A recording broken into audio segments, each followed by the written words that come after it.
Olá pessoal, no vídeo de hoje eu resolvi trazer alguns exercícios sobre o que a gente aprendeu nos vídeos anteriores, né, falando de água e de misturas.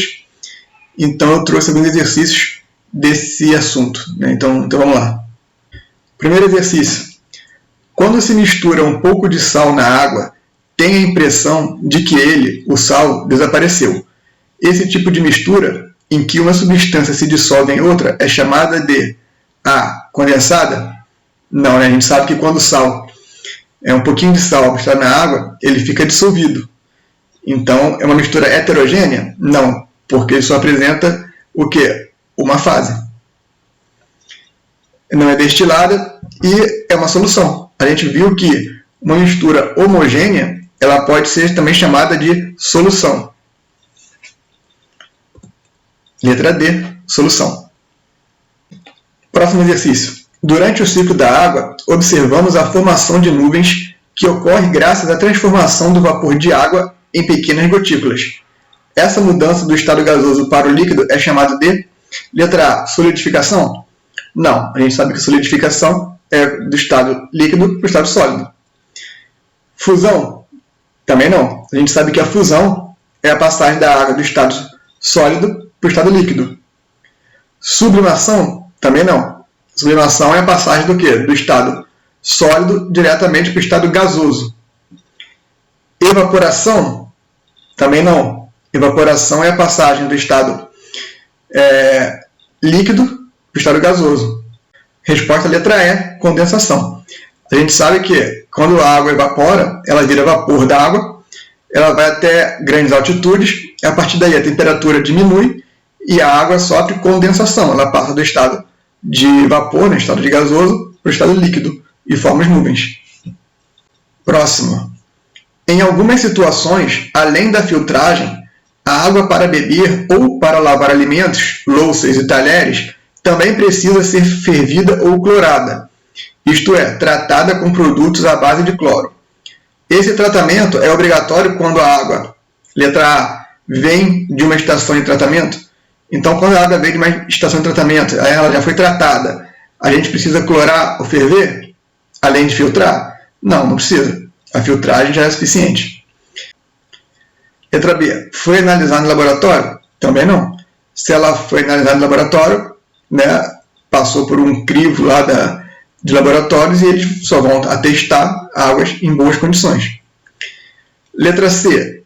Não vem de uma estação de tratamento? Letra C. Se a água não vem de uma estação de tratamento, ela não está própria para o nosso consumo. Então, a gente precisa filtrar ou clorar ela. Próximo exercício. Adicionando-se excesso de água à mistura formada por sal de cozinha, areia e açúcar, obtém-se um sistema. Então, vamos lá. Imagina um recipiente que tenha sal de cozinha, areia e açúcar tudo misturado. Se a gente adicionar bastante água, qual o sistema que ele vai formar? Então, letra A, homogêneo monofásico.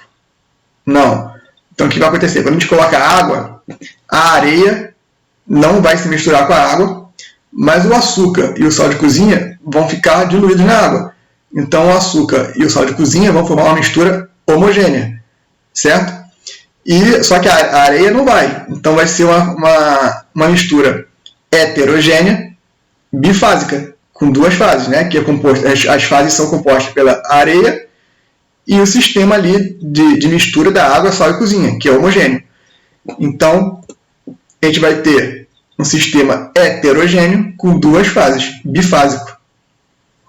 Próximo exercício. Todos os seres vivos participam de alguma forma e constantemente do ciclo da água na natureza, porque consomem água do meio e liberam depois em decorrência de suas atividades vitais. Então, assinale. Letra A. Se a afirmação e a razão estiverem corretas. A afirmação está correta, vamos ver. Todos os seres vivos participam de alguma forma e constantemente do ciclo da água na natureza. Está correto. A afirmação está correta. Por que consomem água do meio e liberam depois em decorrência de suas atividades vitais? E a razão, letra A, se a afirmação e a razão estiverem corretas. A razão também está correta. A gente participa, né, os seres vivos, todos eles participam do ciclo da água, e a gente libera por meio transpiração, por meio da urina, a gente de volta essa água para o meio ambiente. Então, letra A está correta. Próximo exercício. O Sol participa do ciclo da água, pois além de aquecer a superfície da Terra, dando origem aos ventos, provoca a evaporação da água dos rios, lagos e mares. O vapor da água, ao se resfriar, condensa-se em minúsculas gotinhas, que se agrupam formando as nuvens, neblinas ou névoas úmidas. As nuvens podem ser levadas pelos ventos de uma região para outra. Com a condensação e, em seguida, a chuva, a água volta à superfície da Terra, caindo sobre o solo, rios, lagos e mares. Parte dessa água evapora, retornando à atmosfera. Outra parte escoa superficialmente ou infiltra-se no solo, indo alimentar rios e lagos. Esse processo é chamado de ciclo da água. Beleza, então a gente tem aí a primeira descrição do ciclo da água. Então considere as seguintes afirmativas. 1. A evaporação é maior nos continentes, uma vez que o aquecimento ali é maior do que nos oceanos. Está errado. O aquecimento, tanto no continente quanto nos oceanos, é o mesmo. A diferença é que nos oceanos, a quantidade de água que tem é maior do que os rios e lagos. 2. A vegetação participa do ciclo hidrológico por meio da transpiração. Correto. Os vegetais também fazem transpiração. 3. O ciclo hidrológico condiciona processos que ocorrem na litosfera, na atmosfera e na biosfera. Correto. A energia gravitacional movimenta a água dentro do seu ciclo. Correto. Um rio nasce em cima de uma montanha, ele desce a montanha por causa da gravidade. A chuva cai das nuvens por causa da gravidade. Então, a energia gravitacional movimenta a água dentro do seu ciclo. Correto também. Então, temos até agora a 1 errada, 2 certa, 3 certa, 4 certa. 5. O ciclo hidrológico é passível de sofrer interferência humana, podendo apresentar desequilíbrios. Correto. A gente pode barrar o rio. A gente vê na cidade tudo asfaltado, o asfalto impede a água de chegar no solo. Então, a interferência humana interfere no ciclo hidrológico. Então, correto também. Então, 2, 3, 4, 5, correto. Então, letra D. Somente as afirmativas 2, 3, 4, 5 estão corretas. Próximo exercício. Colocando-se em um frasco quantidades iguais de álcool etílico e água destilada, teremos um sistema bifásico. Errado. O sistema de álcool etílico com água destilada vai se formar um sistema homogêneo. Homogêneo só tem uma fase.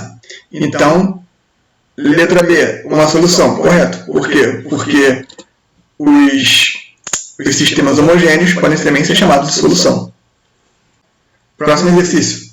Num acampamento, todo o sal de cozinha foi derramado na areia.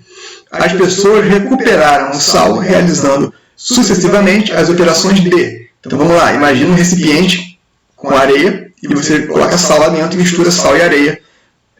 Não tem como você separar catando, por catação. Então como a gente faz? Primeiro a gente coloca uma grande quantidade de água. O que vai acontecer? O sal vai ficar diluído, mas a areia não. Certo? Depois você vai filtrar. Vai passar pelo filtro a água com sal, a areia vai ficar separada, depois você pega aquela água com sal e evapora a água. A água evaporada, todo o líquido vai sair e vai ficar somente o sal. Então quer dizer que o sal foi recuperado. Então a gente tem aqui a dissolução do sal na água, a filtração para separar a areia da água misturada com sal e depois a evaporação. Próximo exercício. Sobre processos de separação de materiais, indique a alternativa correta. A destilação fracionada é um processo usado frequentemente para se separar dois sólidos. Não, está errado. A destilação fracionada é para separar líquidos que estão misturados de forma homogênea, certo? Então vamos lá, tem um exemplo do refinamento do petróleo. A gente tem um petróleo, um líquido, tudo misturado. Quando você aquece a determinado ponto de ebulição, né, cada substância misturada que forma o petróleo tem um ponto de ebulição diferente. Então, a partir daí, a cada temperatura que você atinge, né, que é determinada pelo ponto de ebulição de cada uma dessas substâncias, ela vira um gás e é separada das outras.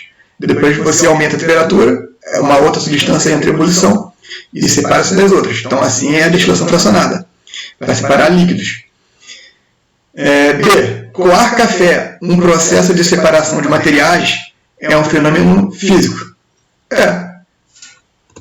Tá certo, letra B. Coar café é um processo físico. Separa lá o pó do café simplesmente por um processo físico. E você não tem uma reação química entre as substâncias. Próximo. Uma das etapas do funcionamento do aspirador de pó utilizado na limpeza doméstica é a filtração. Correto. O aspirador de pó ele tem o que dentro dele? Um filtro. E o filtro separa o quê? A poeira do ar. Então, quando o aspirador aspira aquele ar, o ar está todo cheio de poeira. Certo? Aquele ar passa pelo filtro, o filtro fica a poeira fica no filtro e o ar sai limpo. Então, é filtração. Próximo. O petróleo é uma mistura líquida que, quando processada, transforma-se nos subprodutos, gasolina, diesel, querosene, entre outros. Mas esse processo só é possível porque estes derivados do petróleo não têm temperaturas de ebulição muito próximas. Dessa forma, qual é a opção que indica o processo de separação de misturas utilizado nas refinarias para dar origem aos derivados do petróleo? A gente até acabou de falar sobre esse exemplo. Então, vamos lá. Letra A, catação. Não, catação é separação de sólidos, né? Você separa ali uma bolinha de gude da pedra, então, de um monte de pedra. Então, isso é catação. Destilação simples. Não é destilação, mas não é simples. Simples, você pode separar um líquido de um sólido, por exemplo. Você separa lá a água do sal. Né? Você vai aquecer a água vai entrar no estado de gasoso, no estado de vapor, vai passar por um tubo que é envolvido por água gelada, a água vai resfriar, o vapor vai resfriar, vai se tornar líquido novamente, vai sair num outro recipiente, e naquele primeiro recipiente vai ficar o sal. Essa é a destilação simples. A destilação fracionada, que é, no caso, a resposta correta dessa pergunta, é o que a gente falou anteriormente. Como lá a gasolina, o diesel, o querosene tem pontos de ebulição diferentes, a gente aquece até o ponto de ebulição de cada uma dessas substâncias, esperam ela virar vapor, virar gás. Quando elas viram gás, elas vão ser separadas das outras, depois você aumenta novamente a temperatura até o ponto de ebulição de uma outra, do querosene, por exemplo, aí ele vai virar gás, vai ser separado e assim sucessivamente. Então é isso, pessoal. Chegamos ao fim desse vídeo. Eu queria mostrar alguns exercícios dos 2 vídeos passados falando sobre água, sobre transformações químicas e misturas e separação de misturas. Espero que vocês tenham gostado. Espero que tenham aprendido um pouquinho. Um grande abraço e até a próxima.